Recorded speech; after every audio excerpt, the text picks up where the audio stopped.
여러분 안녕히 주무셨습니까? 가장 빠르게 만나는 글로벌 뉴스 분석 굿모닝 530 글로벌 2부로 이어가도록 하겠습니다. 여러분들 보셨겠지만 지난 밤사이 미국 증시가 또다시 상승하면서 마감이 됐습니다. 나스닥 지수는 다시 한번 신고가를 경신한 채 마감이 됐고요. 미국에서 고용 지표가 긍정적으로 발표됐습니다. 미국의 민간 고용이 480만 명 증가한 것으로 나타났습니다. 실업률도 11.1%로 하락하면서 고용 지표가 이렇게 긍정적이다 보니까 미국 증시는 강한 상승을 보일 수가 있었는데요. 물론 약간의 의구심은 있었습니다.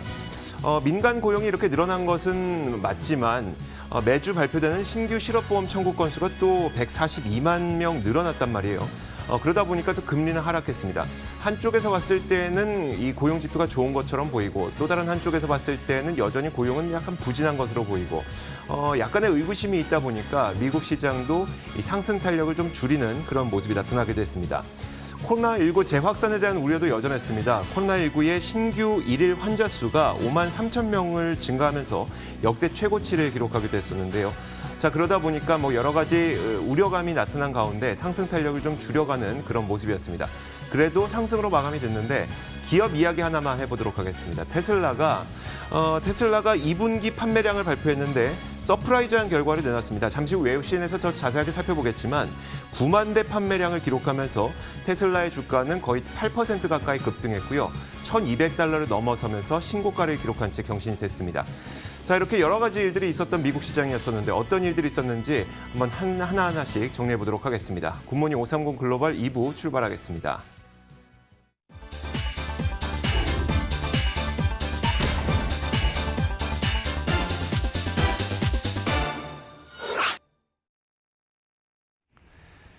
자, 먼저 뉴욕 증시의 마감 동향부터 확인해 보도록 하겠습니다. 클로징벨 중계석입니다.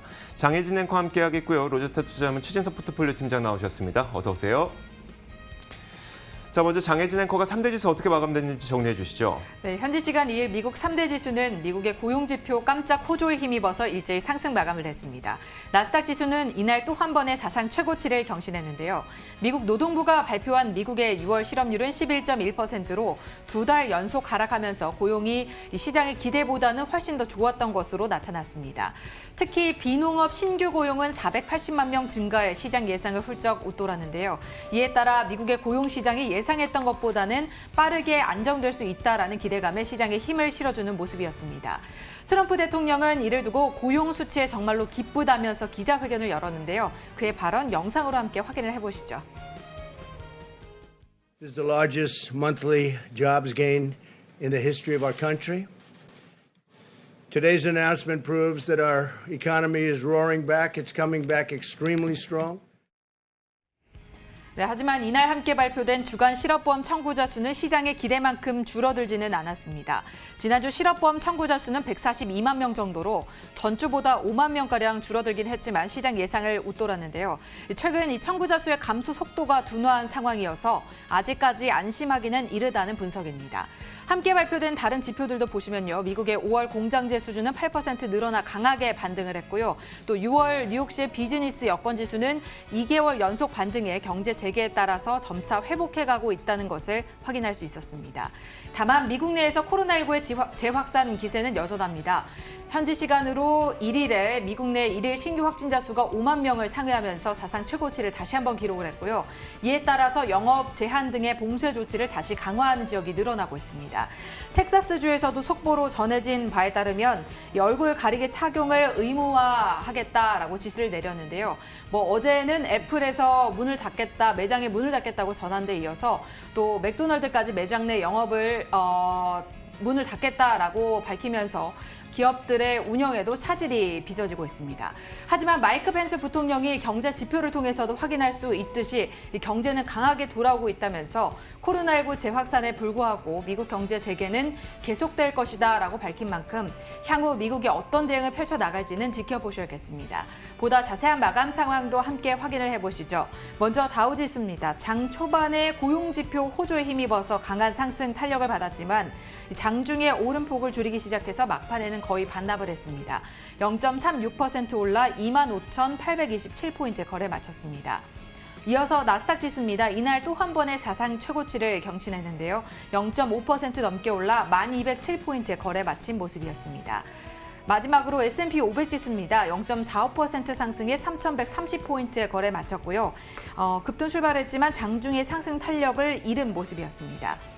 이렇게 코로나19의 불안감 속에서도 미국의 고용지표 호조에 힘입어서 미국의 3대 지수는 일제히 상승 마감을 했는데요. 이날 지수 어떻게 볼 수 있을까요? 네, 결국은 이 고용지표를 저희가 볼 때 이게 코로나 2차 확산을 풀리 반영하지 못했을 것이다. 이런 좀 의구심도 있었지만은 결국은 이 단기적으로는 고용 서프라이즈의 호재로 좀 시장이 인식하는 그런 모양새가 나왔다라고 보여집니다.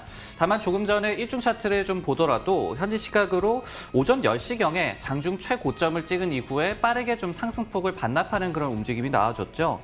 이런 부분들이 바로 그 시점쯤에 플로리다주에서의 신규 환자가 10,000명을 돌파를 했다. 1일 기준이 되겠죠. 역시 최대를 기록했다는 소식이 전해지면서 이 코로나19 불안감이 결국은 상승폭을 다소 좀 완화시키는 그런 이 원인으로 작용을 했습니다.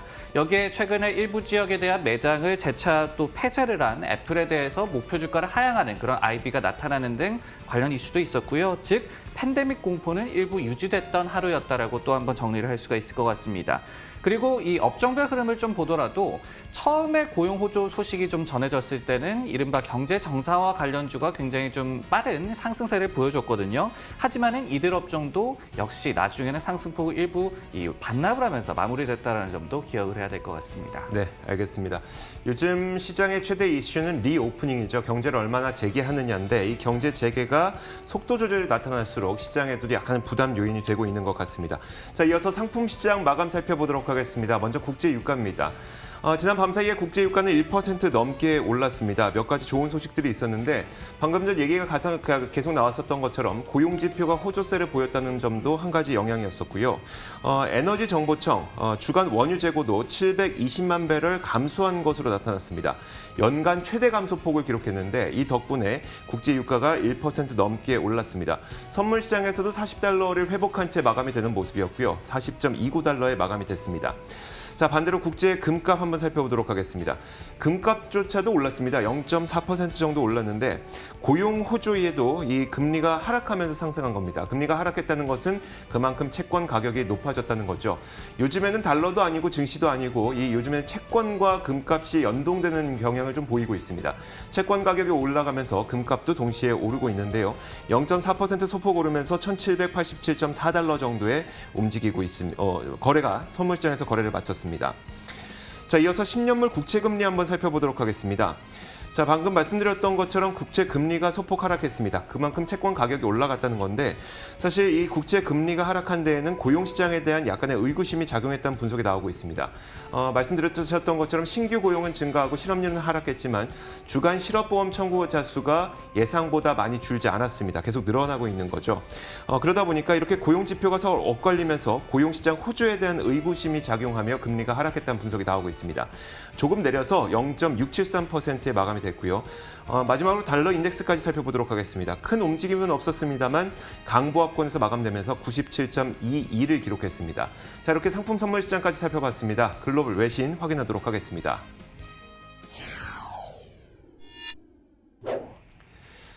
자, 첫 번째 소식부터 살펴보도록 하죠. 최진석 팀장님 어떤 뉴스 꼽아오셨을까요? 네, 이날도 고용 서프라이즈에 힘입어서 증시가 상승세를 이어갔죠. 하지만은 이 코로나19의 재유행은 더욱더 거세지고 있다는 내용을 가져와 봤습니다.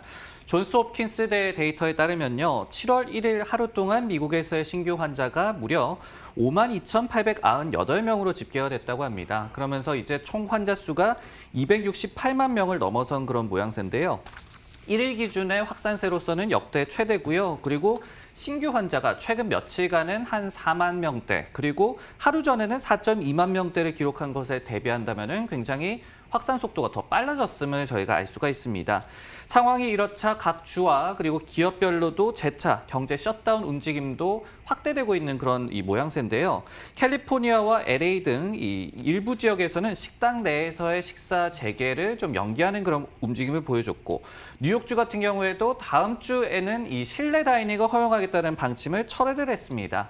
그럼에도 도널드 트럼프 미 대통령 같은 경우에는 특정 시점에 전염이 다소 좀 완화될 것이다라는 입장을 재확인했고요. 그리고 공식 석상에서는 여전히 좀 마스크를 쓰지 않고 있는 모습을 보여주고 있습니다. 자, 미국 내에서 코로나19 확산의 진정 기미가 도대체 보이지 않고 있는데 그 원인은 무엇이고 또 앞으로의 전망은 어떨까요?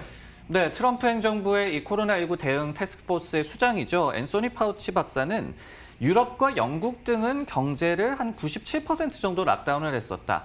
하지만 미국은 최악의 상황에서도 한 절반 정도밖에 셧다운을 하지 않았다라고 얘기를 하면서 즉 봉쇄 조치가 조금 약했던 것을 결국은 2차 확산의 원인으로 좀 꼽고 있었습니다.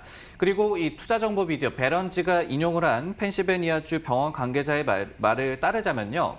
여름 휴가철, 즉 이동기가 좀 도래를 하고 있다. 여기에 또 마스크 착용 의무화 등의 전국적인 조치가 없다고 한다면은 가을에 경제가 정상화될 것이다라는 기대감도 계속해서 좀 위협을 받을 것이다라는 단기 전망을 제시하기도 했습니다. 네, 최근에 여러 나온 경제 지표들은 양호했지만 코로나19 재확산이 사실 누그러지지 않고 있습니다. 이런 상황에서 우리가 믿을 수 있는 건 추가 부양책뿐일까요?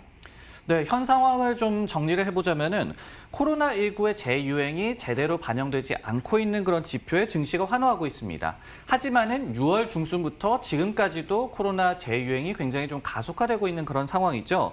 그렇기 때문에 재차 봉쇄 조치가 만약에 또 이 완화가 된다면은, 확대가 된다라고 한다면은 또 한 번 어떤 이 경제 봉쇄와 그리고 그 회복 간의 브릿지 역할을 해줄 경기 부양에 대한 또 기대감이 상승할 수밖에 없을 것 같습니다. 그리고 실제로 트럼프 행정부 내에서도 추가 재정 부양을 추진하고 있는 그런 모양새죠. 하지만은 이와 관련해서 좀 경계해야 될 그런 요인이 있을 것 같습니다. 워싱턴 포스트에서 6월의 고용 지표가 굉장히 호조세로 나타났기 때문에 연방 정부의 실업 급여 등 향후 지원의 그 규모가 좀 바뀔 수 있다라고 얘기를 했거든요. 즉 이제 좋은 지표가 어떤 경기 부양 기대감을 약화시키는 그런 양상도 단기간 내에 한번 좀 예상을 해봐야 될 것 같은 그런 모습입니다. 네, 다음 뉴스는 이조 앵커의 픽입니다. 내용 확인해 보겠습니다. 자, 코로나19 팬데믹으로 인한 집콕 트렌드, 그중에서도 특히 재택근무 트렌드가 재택근무 트렌드의 끝판왕을 보여주는 어떤 결과가 있어서 한번 소개해드리도록 하겠습니다. 바로 샌프란시스코 지역의 임대료, 월세가 크게 급락하고 있다는 소식인데요. 제목과 함께 살펴보면 샌프란시스코 지역의 아파트먼트 렌트라고 썼는데 이건 방 한 칸짜리 우리가 흔히 생각하기에 뭐 굉장히 작은 규모의 오피스텔 정도로 생각하면 될 것 같습니다.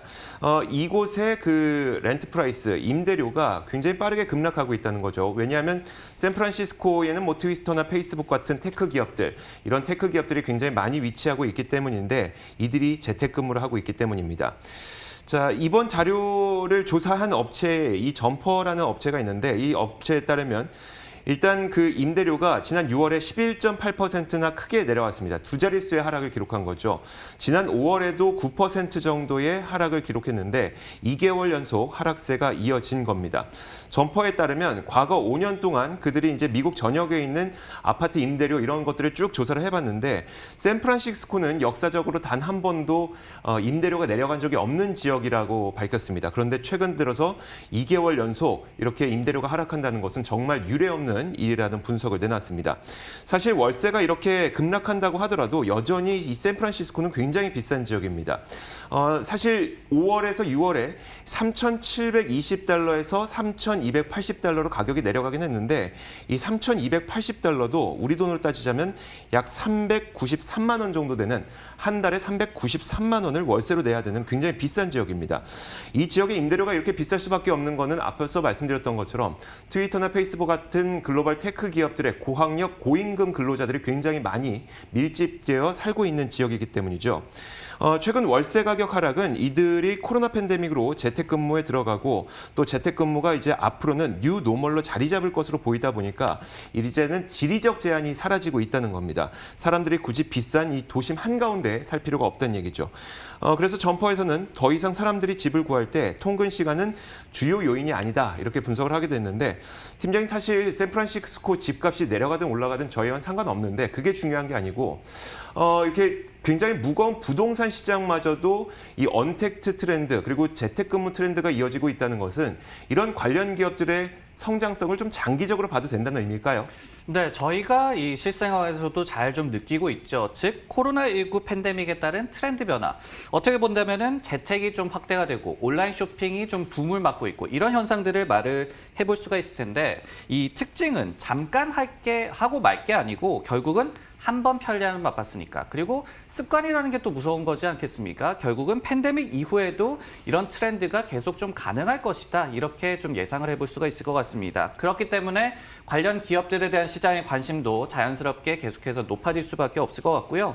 실제로 최근에 좀 흥미로운 이 분석이 제시가 됐는데 파이퍼 샌들러라는 IB에서는 팬데믹 이후에도 집밥 문화가 지속이 될 것이다. 그러면서 식품 관련 기업들의 매출이 플러스 15% 팬데믹 이전 대비해서 늘어날 것이다라는 예상을 제시하기도 했습니다.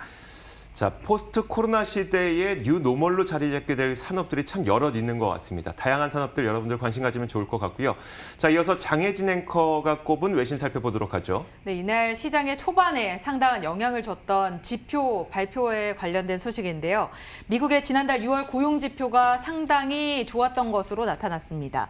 6월에 미국 실업률은 11.1%로 하락을 했고요. 비농업 부문 고용도 480만 명가량 늘면서 시장 예상보다는 큰 폭으로 증가를 했는데요. 실업률을 먼저 구체적으로 살펴보면 지난 5월에 비해서 2% 떨어진 건데 시장에서는 1% 정도 떨어져서 12%대를 기록할 것으로 예상을 했지만 이보다 더 낮은 수준인 11%를 기록을 한 겁니다. 지난 4월에 15%까지 치솟은 이후에 두 달 연속 하락세를 기록을 했고요. 비농업 부문 고용도 함께 보시면 이 시장에서는 290만 명 정도 증가를 할 것이다라고 예상을 했지만 여기에 80% 정도 더 늘어난 480만 명을 기록을 했습니다. 부문별로 제조업과 서비스업 또 판매업 분야의 일자리가 주로 회복을 하는 모습이었고요. 일시 해고를 당한 사람들이 다시 일자리로 복귀하면서 이런 고용 지표가 호조를 보인 것으로 나타나고 있습니다. 트럼프 대통령은 이 발표가 되자마자 아침부터 굉장히 기분이 좋다라고 하면서 기자회견을 열기도 했는데요. 그는 또 11월 대선에서 자신이 재선이 돼야 한다면서 이러한 경제 회복을 쭉 이어나가기 위해서는 자신만이 이런 경제를 계속해서 이어갈 수 있다라고 말을 하게 됐습니다. 전문가들은 다만 고용지표가 양호했지만 너무 낙관해서는 안 된다라고 지적을 했고요. 옥스퍼드 이코노믹스에서는 고용시장의 회복이 예상을 웃돌긴 했지만 코로나19로 인한 손실의 10분의 3, 30% 정도에 해당하는 것이라며 연말까지 60% 정도 회복세를 이어나갈 수 있겠지만 실업률은 여전히 9%대를 기록할 것으로 내다봤습니다.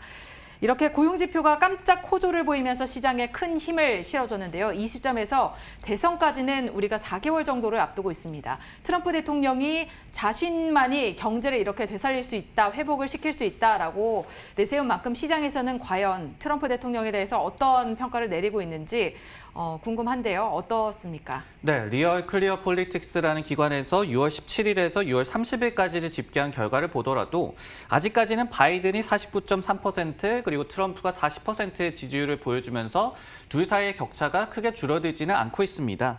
하지만 이 트렌드를 좀 봤을 때 과거에 지지율 격차가 좀 적었을 때를 생각을 해본다면요. 지난해 말과 올해 초, 즉 증시가 사상 최고치 행진을 벌이고 있었던 그때가 되겠고요. 그리고 5월 중순에 리오프닝을 이제 개시했을 때가 되겠습니다. 여기에 또 더해서 무디스 같은 경우에는 앞서서 팬데믹 때문에 트럼프의 재선 가능성에 심대한 타격이 있을 것이다라는 분석을 내놓은 바가 있습니다. 이런 점들을 감안을 한다라고 한다면은 결국은 경제 회복이 가속화되는 것은 트럼프의 재선에는 당연히 좀 호재로 작용할 수 있을 것 같습니다. 자, 이렇게 지난 밤사이 나왔던 글로벌 주요 뉴스 살펴봤습니다. 이어서 종목 뉴스 확인하도록 하겠습니다.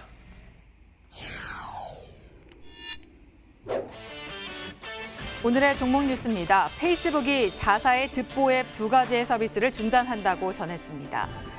테슬라가 9만 대에 달하는 서프라이즈 판매량을 기록했습니다.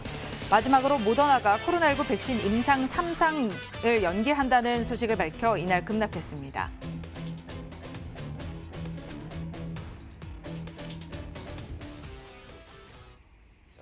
종목부터 살펴볼 텐데 팀장님 페이스북 뉴스를 준비해 주셨는데 굉장히 재밌는 표현을 쓰셨네요. 듣보 앱 2가지 서비스를 중단한다고요? 네, 그렇습니다. 페이스북이 이제 타사의 인기 앱을 좀 카피한 그런 앱이 될 텐데 굉장히 뭐 저도 생소했고 그리고 시장에서도 인기를 끌지 못했던 그런 앱이기 때문에 그렇게 한번 표현을 해봤습니다. 이 자사 앱 두 가지에 대해서 7월 10일부터 서비스를 중단한다고 페이스북이 발표를 했는데요. 첫 번째는 최대 15초의 영상을 녹화할 수 있고 그리고 음악을 삽입할 수 있는 라쏘라는 그런 앱입니다. 1년 반 전에 출시된 그리고 틱톡과 유사한 앱이라고 보시면 될 것 같습니다. 라쏘는 미국을 포함해서 멕시코와 콜롬비아 등의 남미 일부 국가에서만 출시가 됐고요. 다운로드 건수가 한 1,000만 건밖에 되지 않았습니다. 틱톡에 대해서는 다운로드 건수가 20억 건이 넘기 때문에 이런 부분을 감안한다면 굉장히 좀 비인기 앱이었고요. 페이스북은 대신에 릴이라는 영상 앱을 인스타그램에 지난해 11월에 론칭을 했습니다. 하지만 이것 역시도 브라질에서 일단은 시작을 했고 현재는 프랑스와 독일에서만 서비스를 하고 있는 그런 상황입니다. 두 번째는 합이라는 그런 앱인데요. 올해 2월에 애플 앱스토어에서만 출시를 한 그런 앱이 되겠습니다. 취미 관련한 문서라든지 사진을 공유하는 그런 앱이 될 텐데요. 역시 핀터레스트를 좀 카피했다라는 그런 앱으로 이해를 하면 될 것 같습니다.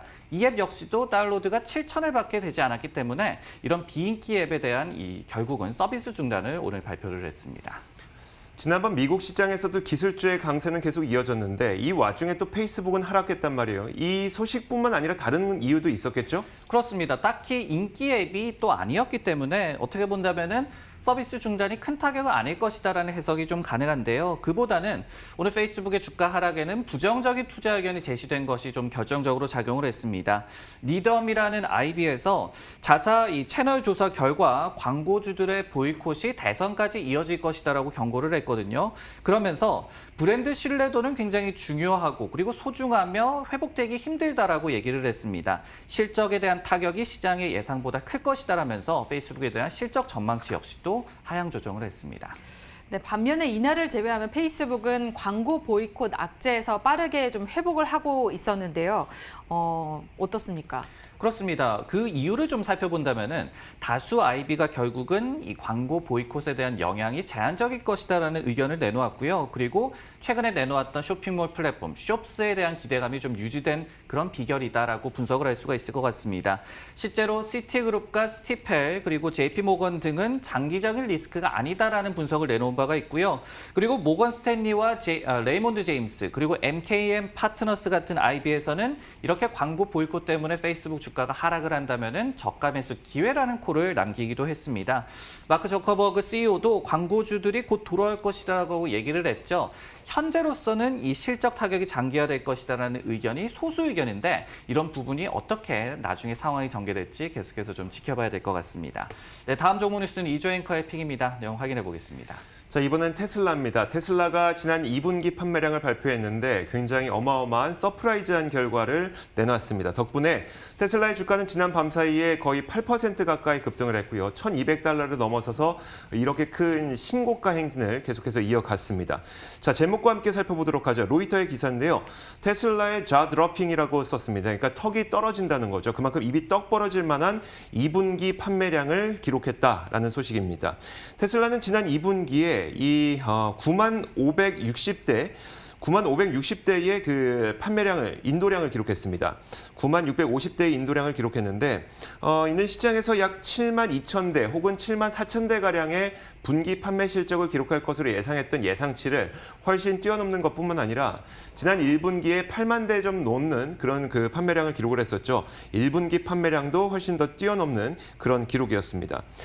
특히 이 9만 대 가운데 약 8만 대 가량은 모델 Y 중형 SUV 모델인데요. 모델 Y와 모델 3가 차지했다고 분석을 했고요. 이뿐만 아니라 이제 테슬라는 올 연말까지 15만 대 생산량을 목표로 하고 있는 상하이 공장의 생산량을 계속해서 늘리고 있는 것으로 확인이 됐습니다. 뿐만 아니라 그 올해 연간 판매량이죠. 판매량 목표치 50만 대 판매 목표치도 지속적으로 유지한다고 해서 투자자들의 신뢰를 좀 실망시키지 않았던 모습이 나타났고요.